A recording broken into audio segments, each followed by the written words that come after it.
said you have tested for the dioxins? And some of the dioxin results have come in. Okay. What's the standard that you're using for the parts per million? Is it going to the current one, or what they originally wanted to change it to in 2010? Or are you using, like California and Michigan have lower standards, or you do the 700 parts per million, which is extremely high?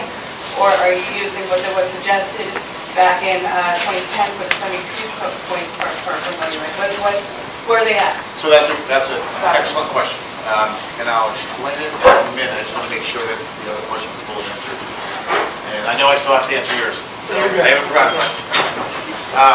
So with the dioxins, we have set the criteria in the plan, and it's actually not parts per million, it's parts per trillion. So it's several magnitudes of order below that. So there's parts per million, parts per billion, parts per trillion. So the dioxins, because of their risks, have a very low risk-based threshold.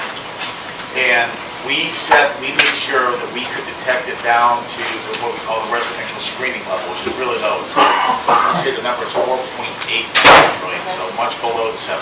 Okay, so we'll be able to see it 4.8, down to at least 4.8. That's the residential level. With the laboratory method, we can see it a little bit lower, but we had to see at least that low. Not all the samples we're collecting are on residential properties. Some are commercial, some are recreational, some are agricultural. So if we see a hit, get a detection, say on a commercial property that's higher, let's say it's 100, right? That's not necessarily a concern because that's not where somebody lives, right? But if it's on your property, we're interested in seeing it down around that residential screening level, not up around that action level that you were describing. So we're not looking at it in terms of what's our threshold for action. We're looking at it as what's the minimum risk level. That's what we're determining analytical. Okay. I can't tell you at this point where we would take action if we do find elevated levels. Normal background for urban and rural environments is somewhere in that 1 to 11 parts per trillion range. Okay. So if we see it significantly above that, that might motivate us to do more assessment. We'll have to see. Again, we just want to make sure we can see the lowest level possible. That air monitor that's hanging up with the bag covering it below the tube, how accurate is that thing? So it depends on which one it is. Is it the bigger one, the big yellow box with the bag on? Yeah, it's like a little one with the bag hanging over it. Yeah, so that's a multi-gas. It's called an area array. It's a multi-gas monitor, and it's accurate. This gets to your question. It's accurate down to 0.1 parts per million for volatile organics. All right, so the vinyl chloride is a volatile organic. The butyl acrylate is a volatile organic. So that machine goes lower than the ones you're checking the house. So yeah, so that one doesn't go lower. That one and the ones we're checking the house go down to 0.1 parts per million. Okay, and this gets to his question, so I'll answer them both at the same time. All right, and then I got another answer for you on water sample down the way. So all right. The machines, both the machines that were used in the homes and the machines that are hanging on the telephone poles, some of those are multi-gas meters where we can see hydrogen chloride, carbon monoxide, a bunch of other gas sensors. But they also have that photoionization detector, which is that volatile organic beacon. It goes down to 0.1 parts per million. Now, the problem with that is our vinyl chloride action level is the long term was 500 parts per billion, which is 0.5 parts per billion. So just above that level of detection, right? The butyl acrylate is after the emergency phase, we drop that down to 20 parts per billion. So we can't see that lowest level of that machine. All right, and that's important. But you can smell butyl acrylate at much lower levels. So yes, there is a chance that chemical could be present and we don't see it with that machine. I mean, you need to understand that, right? Butyl acrylate, butyl acrylate's an irritant, right? And it can cause some of the symptoms that people have presented. If that is what's causing it, I don't know. But again, we can see to a certain threshold with those machines. But every time we go, they say something about it. They quote your house tested with this little machine, and it's like And I know, doing my research, that machine doesn't mean anything. It really doesn't, because if they go below that .1 level, your flooring, your walls, your paint, your plastic, everything throws off DOC. That's right.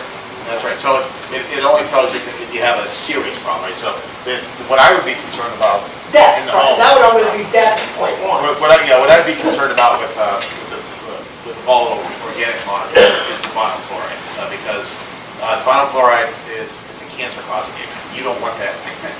You don't want the exposure to vinyl chloride, right? If you have a low level butyl acrylate We exposure, did. We got exposed. We did. Everybody come to my funeral in 5 years, thank you. if you have a low level butyl acrylate exposure, it's an irritant, right? It's not going to cause any long. Is Is it the that only why thing that you're they're finding in the putting it creek? on Is it butyracro only? Because now, I went down myself to the creek, I fished that creek my whole life. There's spots where that stuff's 18 inches down in the creek. I know, that's. And they're blowing, they're aerating it, are they trying to solve the problem by dilution? Or are they trying to solve the problem, I don't know how, to me it's going airborne. So it depends on what part of the creek we're in. Up in Sulphur Run, they want to remove it, just dig it out, right? Because it's the ecology up in Sulphur Run isn't very good, because it's an urban area, right? But when you get down to Leslie Run, that's a sensitive area right there. And I'm just telling you what the Ohio EPA guys, because they're the experts on I the got surface water, right? There's salamander down there, there's But hellbent. that was in the North Florida, that's all the way over at Beaver Creek. Those That rivers was are still dormant right now. And- So I'm really surprised they found a health I- order I while was it too. being dormant. But it was in the North Florida. Yeah, me too. Yeah.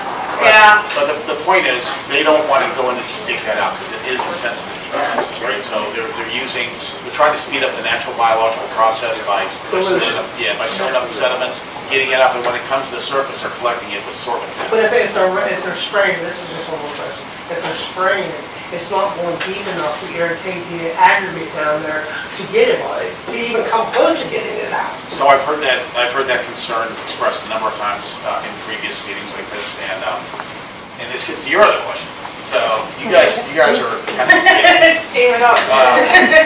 so, your other question was, what about Negley and what about the river down that way? And Yeah, because we're all exposed already. I got paperwork from the hospital. I got acute bronchitis due to chemical fumes. And I was out of taking day out of this. I'm in the one with my radius. I went to Negley when we got relocated, which wasn't the brightest idea because they had it too. So they're down in the valley. But it took a month of us complaining to everyone why it is sitting there going through these waters, why it's going through this air, why it's getting deeper into our soils, a month. And it's gonna be a lot more for it to get cleaned up. And it's like, is our town ever gonna be safe? Are we gonna let our kids go out there and play? It's always gonna be in the back of our minds now. so and because of the issues that you raised about the surface water, the surface water cleanup is going to take longer than the major cleanup that's happening around the railroad Is tracks. there an estimated time? So that one's hard. I can't give you a number on that. I can give you a number on the railroad tracks and the heavy contamination there. That's going to be at least 3 months, right? What about the properties though? But hold that thought. I'm still over here. But we ordered the railroad to give us a series of plans. One of them is a potable drinking water plan, which will address drinking water wells, which will also address the municipal system. We also asked for a surface water plan. We haven't, we've seen the potable plan.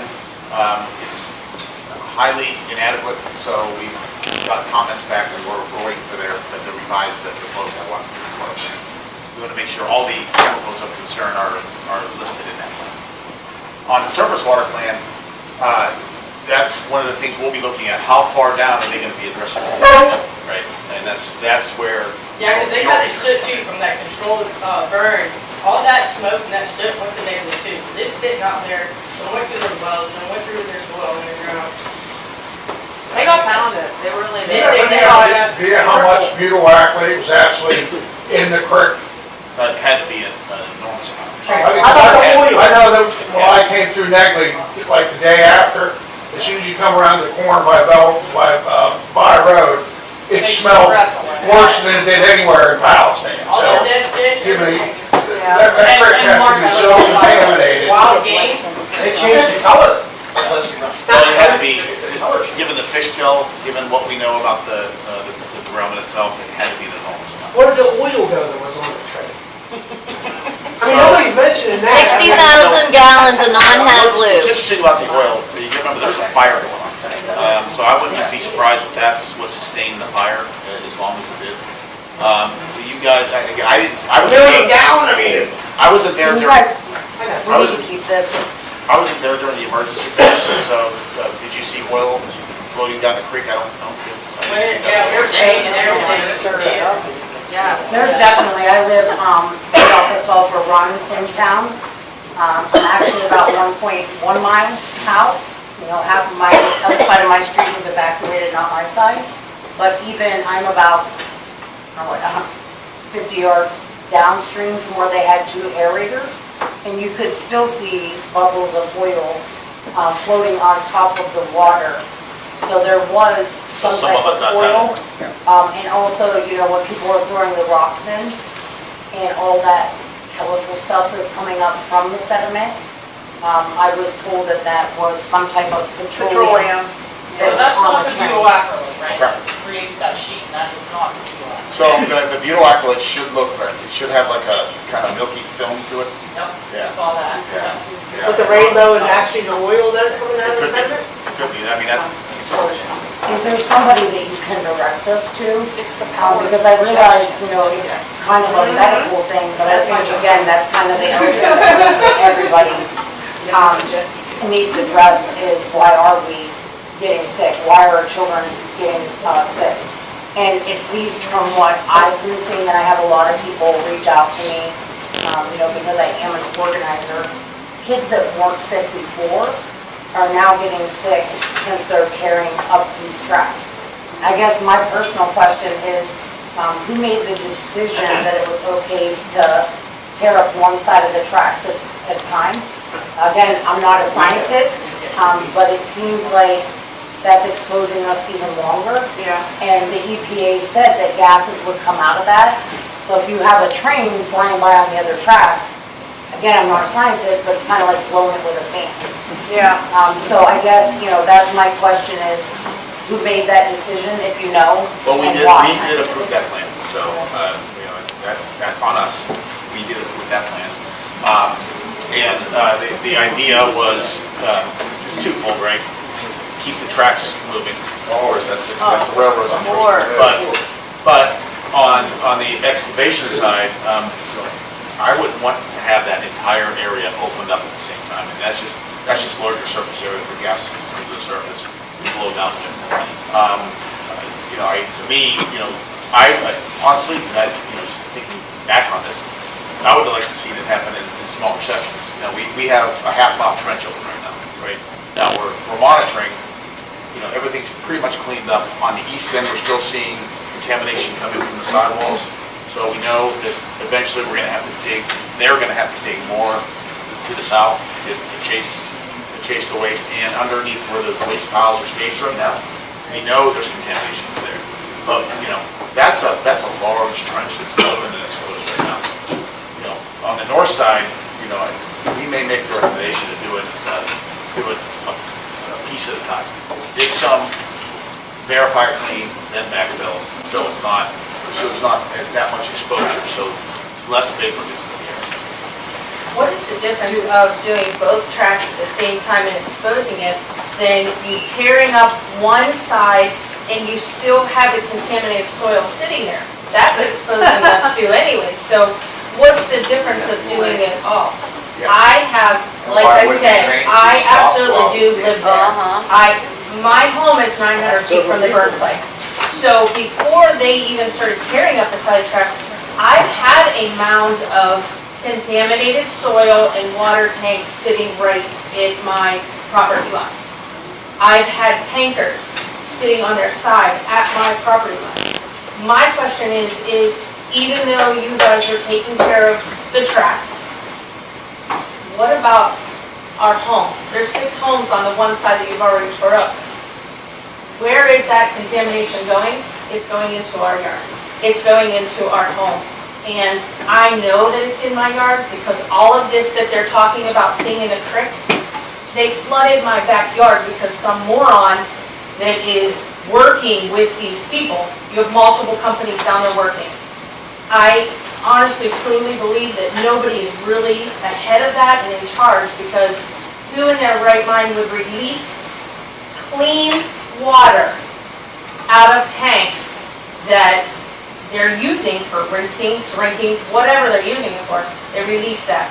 All of that ran right through my backyard, and I seen the foam, I seen my yard bubbling, I have a video of it. Called the train company, they come out, and his response to his coworker was, "Have you ever seen anything like that before?" But it's okay for me and my family still to be there, but let me relocate you. Now they're coming to me, let me relocate you for 6 months. I can't keep moving my family. We have a very large family. My home's never going to be safe. I know that. I know it'll never be safe, because how are you going to continue to tear that soil up, tear up my yard, keep coming, because as much rain, we're headed into spring. We don't get spring here in East Palestine. We get rain, snow, sun, and that's it. But in your insulation, your floorboards, in your wall Absolutely. in your eaves, It's in there. you got good insurance? No, Yeah. So No. burn that stuff. you're right. I'm pretty much stuck Still need there. more water. But my thing is, like, all of that is coming our way. All of that contamination is already there. So not just me and my family and our homes right there exposed, that's continuing. And all of the stuff that they're bringing from back there, all these trucks that are running through, I watch every day. I've seen a rainbow coming up the side of my street, right by my driveway.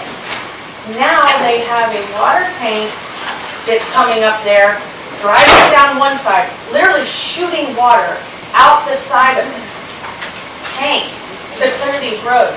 That's going to my front yard now. So now we are surrounded there. We don't have sidewalks out there. There's no way to block that. My biggest question is, who is in charge? Who's saying, okay, this is okay? You know, like, it's okay to do that. It's okay to squirt this contaminated road because our trucks are running out. It's okay to squirt all of that water over onto these properties or to the car washes properties and things like that.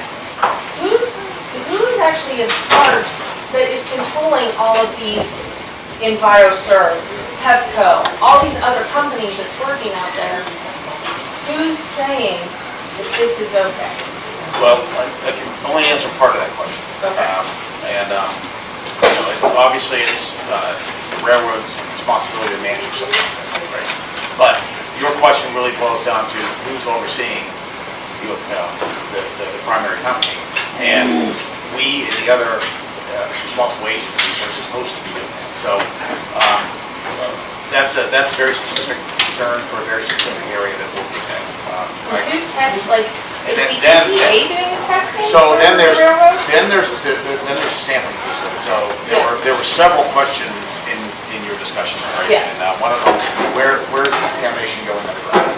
Where is it going over the ground? Is what's happening, in your front yard affecting your soil, right?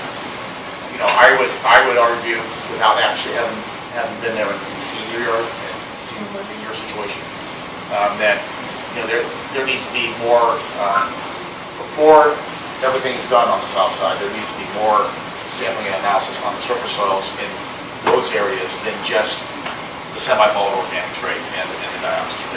There's more going on there, because you're right there. I hate to use this word, but browsing. I'll give you my No, number. we can do it afterwards, Yeah, yeah. okay, sweet. Yeah, we can definitely. Now, with that said, this is a question to you, but before we move on. So with her situation, I've seen her video, and it was a while ago, and it was alarming. And now I'm hearing a lot of the same things, and people do not want to live in their homes, even with the relocation. Is there a show of hands of anyone that would like to say if they do want to go back to their home if we're just released back? So a lot of people don't feel comfortable even, if we would have another round of air tests or cleaning. I feel like I wouldn't be comfortable even taking my son. That's your sanctuary. And You from, can't feel safe yeah, at home. and from what I saw with her video, that she should, That shouldn't have that gone plug to was go back when almost she all doesn't the way want up to to. my back door. I know it's very close, and probably by this time in my home. Because that flood that came through and that bubbly was halfway through my yard. And again, that's, that should, and anyways, your question, your point. You know, I know that, well, we are in discussions right now with the company about another round of home cleaning. Run home cleaning is a little more involved, you know, because from what I understand from having discussions with many of you, that the first one was pretty weak. They were deodorizing, is what they told me, that they were Yeah. basically Febrezing our houses. Yeah, I went into one home where, they said they cleaned it, they cleaned it, all the walls and floors, and surfaces were cleaned, and I guess those are problems. They stuck a defogger like you do for, like cockroaches in your home, sprayed it, and they didn't even wipe off the counters or nothing afterwards. They said, it'd go away. Yeah, so, They didn't even Well, show me that my was house. it wasn't even before abuse. No, they didn't. yeah, so if that happens, if that does happen again, you know, it'll be, if there's another cleaning program on the table, it'll be overseen, it'll be done. So now after that, we still don't feel comfortable if there's something that can be done, So, because we don't hear about them. and the question you heard, the other question that's about air sampling, and we are looking at some sort of neighborhood-based air sampling program, but we're, you know, we know what the chemicals of concern are, right? And we're monitoring for those around the websites. And we're not seeing, you know, other than the butyl acrylate, we're not really seeing anything at levels that, you know, would be of concern in the neighborhood, but then we're hearing your stories. And we know that there's gotta be, How is there no other cleaning process anyway right now? How? I don't understand the question, I'm sorry. How is there no other cleaning being done? You guys had a sanitary. Oh, you mean in the indoor? Yeah. Indoor, yeah, we're trying to work that out. I think that's. How is that already? I know. Contact with me and I never heard a word. They realized their inadequacies, there was a lot of complaints, I fielded a lot of complaints through my office too. And then we saw the security camera footage of the one guy's cleaning, and it was a joke. I work with a guy that knows, the guy that owns a company in Sandpiper.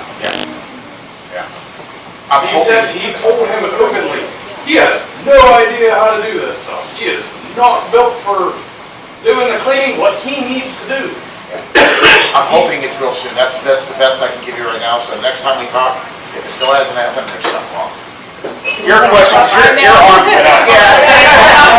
I have four, but they're short. So the independent tester that you guys are consulting with, have you gotten any results back from them yet? Like, have they read it out? Me? Yes. Okay, The sorry. city. We have not, they're just going over the data. Okay. We're gonna go over all that data. If the data doesn't make sense, then we are going to test. If our contractor doesn't feel that they were getting the right data, or it wasn't how they would have done it, then they're gonna go through and they're gonna retest. And I'm We have not done any private testing yet, because the problem is, if we do private testing, then we're liable Right. for the fix, Right. is what we were told, and that's not how we're doing I this. So just we're gonna didn't go know over if their you data, had if their been data's okay, then if we don't So like you it, haven't gone over it with them yet? no, it's, Okay. we're still collecting everything, and then they'll go over. Will you release that to the Absolutely. public then? Absolutely. And then, Everything, every test we've had so far, everything's released on the EPA site. That's where all this, that is coming from, that and the contractor, and any independent that wants to share their data with us. Because there is some questions of, all right, Texas Tech and somebody did a test. What were they going off of? Were they going off the same thing as the EPA, or was it more stringent and, okay, well, maybe it wasn't more stringent, it was, you know, because you can take data and you can make it look however you want to make it look. exactly. So, That's we want true answers. I've suggested this before, but probably you, because your department is giant. Can we get a side-by-side comparison of every single testing company, whether it was Texas or Purdue or whatever, and just lay them all out side by side? That's what our company's gonna, our Yeah. contractor's gonna do. Yeah, and They're then- gonna say, here's EPA, here's this one, Yeah. here's this one, here's this one, and they're not, I don't wanna say, they're gonna put it in layman's terms, I don't wanna say dumb it down, but I'm Dumb saying it down, personally yes. for me, dumb it Dumb it down, down, because dumb it down. I'm not a chemist, so. Yeah, dumb it down for all of Yeah. us. Do we have any more questions? I have two. Oh, sorry, go ahead, sorry. So if you guys, if the EPA tomorrow said tear up both sets of tracks, you guys have the power to tell them, like, nope, tear them both up now. We have the ability to order them to do that, yes. If we order them to tear up both sets of tracks at the same time, I'm sure we get sued. I'm sure we get sued.